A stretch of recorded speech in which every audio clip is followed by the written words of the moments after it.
अस्सलाम वालेकुम दोस्तों, खुशामदीद हमारे चैनल पर। मैं हूं मोहम्मद इफ्तिखार और आज की वीडियो एक दोस्त का इंटरव्यू है जो गया है पाकिस्तान से बराह रास्त रोमानिया इटली। तो आइए हम उनसे पूछते हैं कि उसको वीज़ा लेने में कितनी देर लगी और किन मुश्किलात से गुजरना पड़ा और कितना ख़र्चा आया, और लीगल तरीका जानेंगे कि पाकिस्तान से इटली पहुँचने का लीगल तरीका क्या है। तो चलो आइए शुरू करते हैं। अस्सलाम वालेकुम रोहेल, क्या हाल है? जी वालेकुम सलाम अल्हम्दुलिल्लाह। आप सुनाओ। अल्लाह का शुक्र है, सब ठीक है। तो पहला सवाल हम पाकिस्तान से शुरू करते हैं जी जी। कि आपने वर्क परमिट के लिए जब अप्लाई किया तो कौन कौन से डॉक्यूमेंट को आपको जरूरत पड़ी थी? मुझे पासपोर्ट, अपनी पिक्चर्स वगैरह, करेक्टर सर्टिफिकेट और पोलियो कार्ड की। जब आपने डॉक्यूमेंट सबमिट करवा दिए, भेज दिए, तो जी। कितने दिन या महीने के बाद आपका वर्क परमिट आया था? वर्क परमिट आई थिंक मेरा 1.5 माह के अंदर आ गया था। 1.5 2 माह के डेढ़ अंदर। जी। डेढ़ महीना लग गया? नॉर्मली जी। वैसे बहुत से लोगों के बहुत ज्यादा देर भी लग जाती है, फिर आपका तो ठीक रह गया 1.5 महीना का। मेरा तकरीबन 1 या 1.5 माह के अंदर अंदर आ गया था। उसके कितने दिन बाद फिर आपका एम्बेसी में इंटरव्यू के लिए बुलाया गया आपको? एग्जैक्ट मुझे याद तो नहीं, बट मेरा जो वीज़ा प्रोसेसिंग था वो 4 माह के अंदर अंदर बिल्कुल कंप्लीट हो गया था। 4 महीने लगे टोटल? 4 माह मतलब जब मैंने जमा करवाया था उस टाइम से लेके मेरी टिकट होने तक 4 से 4.5 माह तक। यानी इधर अगर आपको 1.5 महीना लगा था तो बकाया उधर लगे तकरीबन 2.5 महीने, ऐसे बनता है। जी जी। हाँ, तो फिर जल्दी जल्दी फास्ट हुआ आपका काम, इतना ज्यादा देर तो नहीं लगी, जितना नॉर्मल टाइम लगता है उतना ही लगा। हाँ जी। अ, 4 महीने में इधर पहुंच गए थे रोमानिया? हाँ जी, 4 साढ़े 4 माह के अंदर अंदर मैं रोमानिया पहुंच गया था। इधर फिर आते ही इन्होंने काम पर लगा दिया था या कुछ घूमे फिरे, रेस्ट वगैरह क्या नहीं, किया? घूमे फिरना क्या था, फर्स्ट टाइम था, पाकिस्तान से बाहर निकले थे। तो जब आए थे इन्होंने हमें रिसीव किया था एयरपोर्ट से, हम्म, सीधा वो हमें रहाइश पे ले गए, होटल वगैरह था कोई बना हुआ, तो वहाँ पे उन्होंने स्टे करवाया था हमारा। तो आज लेके जाते हैं काम पे, कल लेके जाते हैं, ऐसे करते करते 1 माह ऐसे ही गुजर गया। 1 माह उसी रिहाइश पे बैठे रहे? उसी रहाइश पे बैठे रहे। मेस वगैरह, खाने पीने के लिए पैसे वगैरह देते थे? खाने वगैरह के लिए पैसे दे देते थे वो। फिर तो मजा ज्यादा आ रहा होगा, काम करने को नहीं है, नया नया मुल्क है, कोई मेहमान ही आए तो घूमते फिरते तो हो गए काम किए ही नहीं, मजा क्या आना था। ना? वो मजा तो तब आना था जब काम कर रहे हैं, सैलरी मिल रही है, पैसे आ रहे हैं, जेब गर्म हो रही तो है। 1 महीने के बाद फिर काम पे लगा दिए? नहीं नहीं, काम फिर भी नहीं उन्होंने लगाया, फिर इसलिए फिर हमने फैसला किया था आगे आने का। फिर इटली के लिए सोच लिया, इटली जाने का है, इटली काफी का अच्छा नहीं सोच। बना ऐसे ही, बस 1 महीना उधर बैठे और उसके ए, बाद जी जी। इटली फिर कैसे पहुंचे? क्या तरीका किया इटली के लिए? इटली का फिर वो ही तरीका होता है जो डंकी वगैरह होती है। क्या ट्रक वगैरह था या कोई कार वगैरह? हाँ, ट्रक था। ट्रक में? तो जी। काफी लंबा सफर था। तकरीबन 12 13 घंटे का था। अच्छा, मैं एक बात और आपसे पूछना चाहूंगा। एग्जाम्पल, अगर आपका बन जाता, कार्ड बन जाता, आपको अच्छी कंपनी में लगा देते काम पे, तो फिर क्या आप आगे जाते? हम्म, ये समझ ले कि मेरा एक ड्रीम था किधर? इटली का।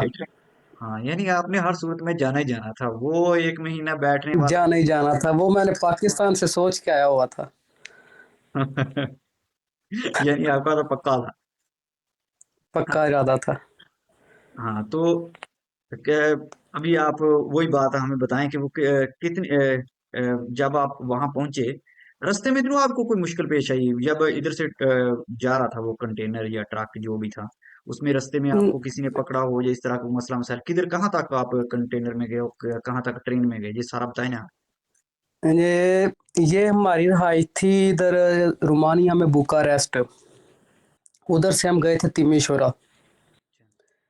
तिमिशोरा पे हमें फिर लोकेशन मिली थी जहाँ पे वो एजेंट हमें सेंड करते हैं लोकेशन वगैरह, वहाँ पे जाना होता है, वहाँ से हमें फिर ट्राले वाला जो है रिसीव करता है।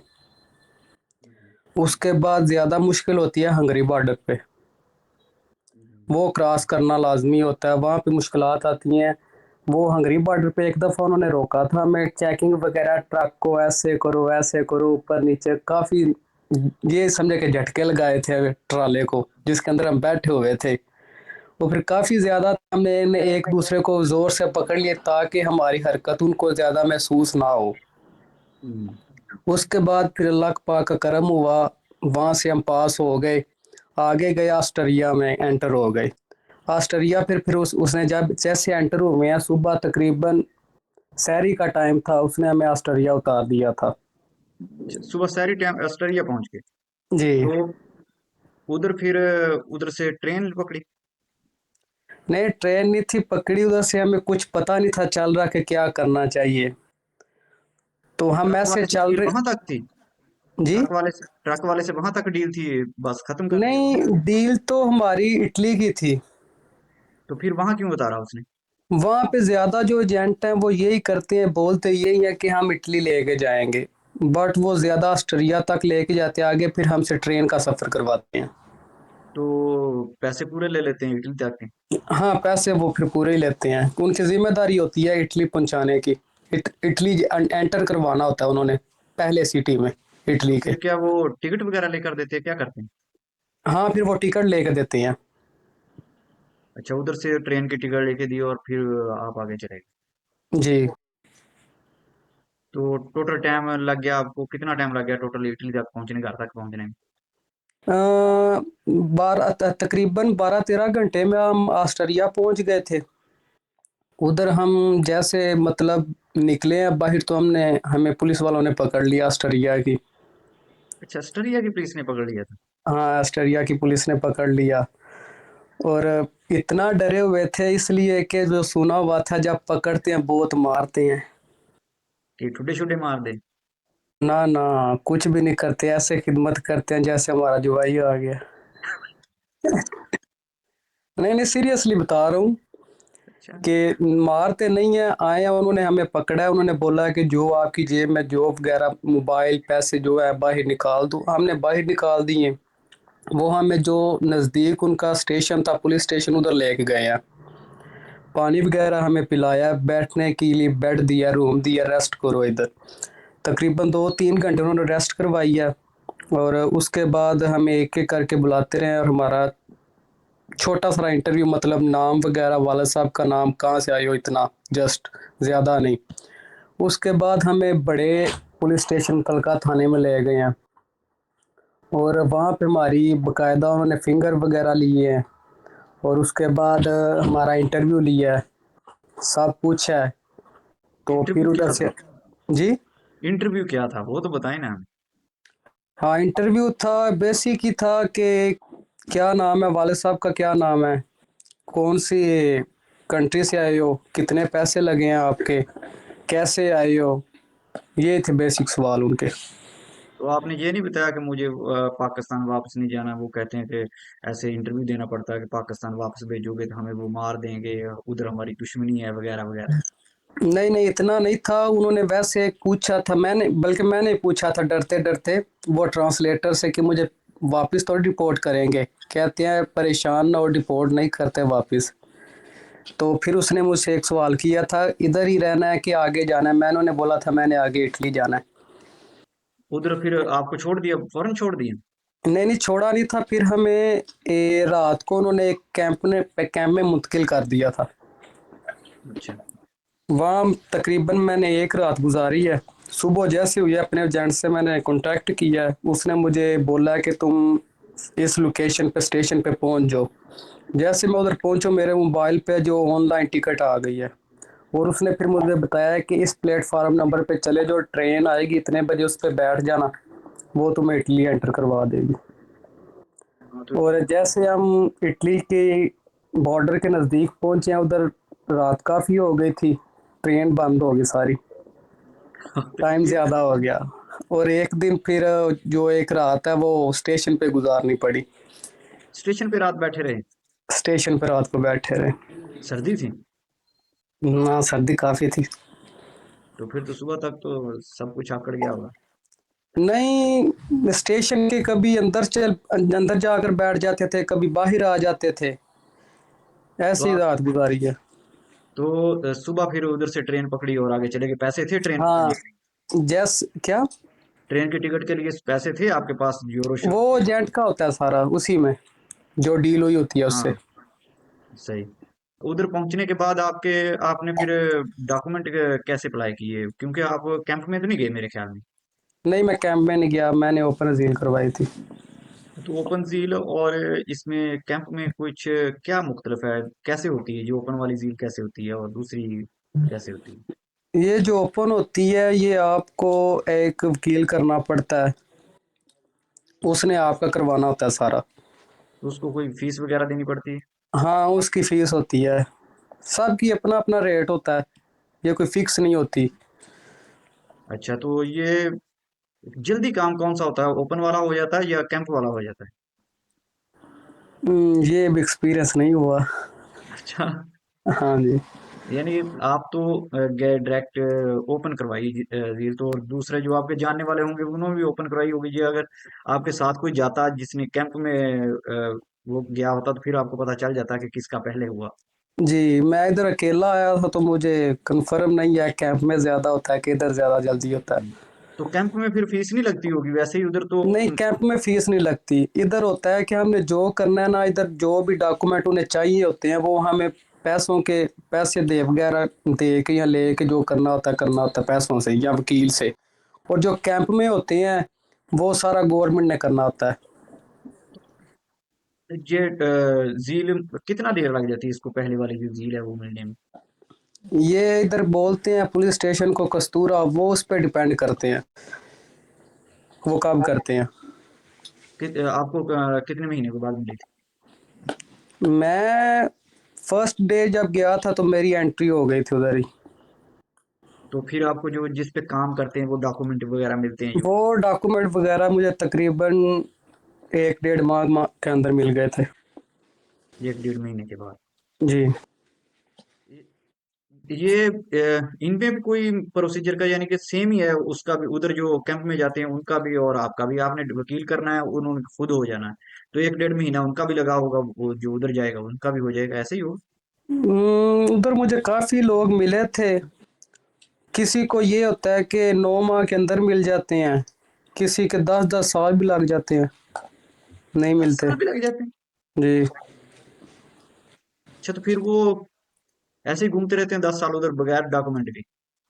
नहीं, वो कैंप के अंदर होते हैं ना, वो रहाइश वगैरह खाना पीना वो सब गवर्नमेंट करती है उनका।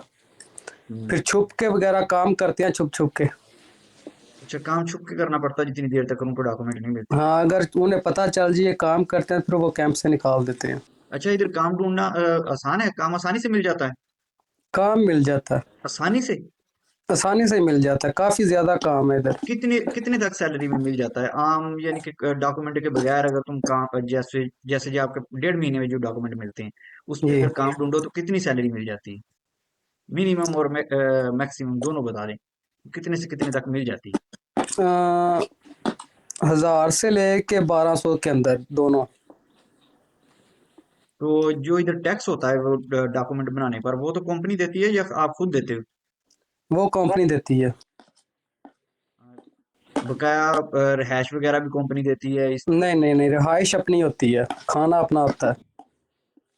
हाँ, तो कितनी सैलरी बच जाती है एक महीने की, आपको कितनी बच जाती ये सैलरी इधर मतलब फिक्स नहीं होती, ये घंटे के हिसाब से मिलती है इधर। है जितने घंटे आप काम किए? आप जहाँ भी मर्जी चले जाओ, चाहे आप किसी सैलून में कर लो या किसी फैक्ट्री में कर लो या एग्रीकल्चर कर लो, इधर फिक्स नहीं मिलती। जो भी काम करोगे आपको घंटे के हिसाब से मिलेगा। और ये जो हमारा मालिक होता है उसके पे डिपेंड करता है वो कितने घंटे आपसे काम करवाएगा। अच्छा, ये जो आपको अभी डॉक्यूमेंट मिले हैं, इन पे जी। तुम पाकिस्तान चक्कर लगा सकते हो, पाकिस्तान छुट्टी काट के वापस जा सकते हो? नहीं, चक्कर पाकिस्तान नहीं लगा सकते। तो पाकिस्तान जाने के लिए आपको कितने देर इंतजार करना पड़ेगा, वो डॉक्यूमेंट आपको कब मिले? ये कस्तूरे पे डिपेंड करता है। हो सकता है 20-25 साल लग जाए। नहीं नहीं, इतने ना करें आप। हाँ। अगर मतलब आप जो टैक्स वगैरह वो ठीक दे देते हैं और आपका कमीशन आ जाता है। वो आगे जो बाहर घूमने गए थे, आवाज़ें आ रही है।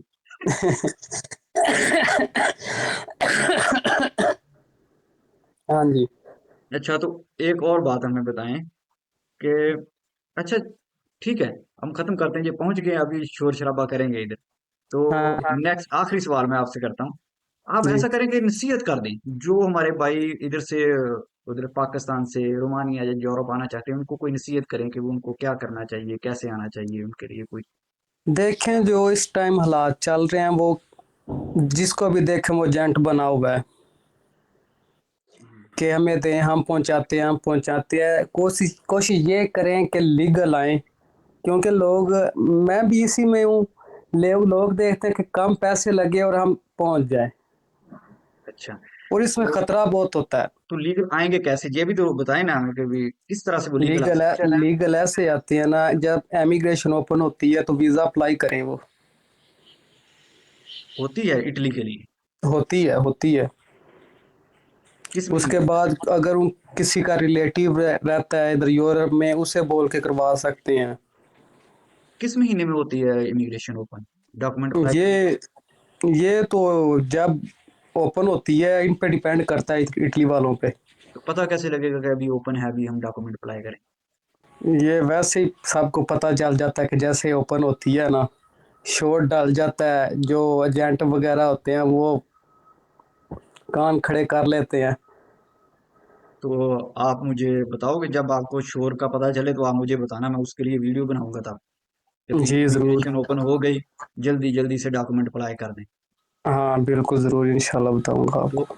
आप तरीका भी बताना हमें, हम सारा एक जी बिल्कुल। बताएंगे, हो सकता है किसी का फायदा हो जाए, कोई इटली पहुंच जाए। जी ज़रूर, बिल्कुल इंशाल्लाह ज़रूर। आपने हमें वक्त दिया, जी आपका शुक्रिया। जी जी। और फिर हम आपको कभी तकलीफ देंगे जब जी ये जी। इमिग्रेशन ओपन होगी, या फिर कोई और आपसे कोई क्वेश्चन है तो फिर हम आपको याद करेंगे इंशाल्लाह। जी ज़रूर, अल्लाह बिल्कुल। हाफिज़। अल्लाह हाफिज़। इसी के साथ हमारी इस वीडियो का खात्मा होता है। अगर आपके पास कोई सवाल है या फ्यूचर में किसी और टॉपिक पर वीडियो देखना चाहते हैं तो हमें कमेंट ज़रूर कीजिएगा, हमारी वीडियो को लाइक कीजिएगा, चैनल को सब्सक्राइब कीजिएगा और हमें दीजिएगा इजाज़त। मिलते हैं अगली वीडियो में। अल्लाह हाफिज़।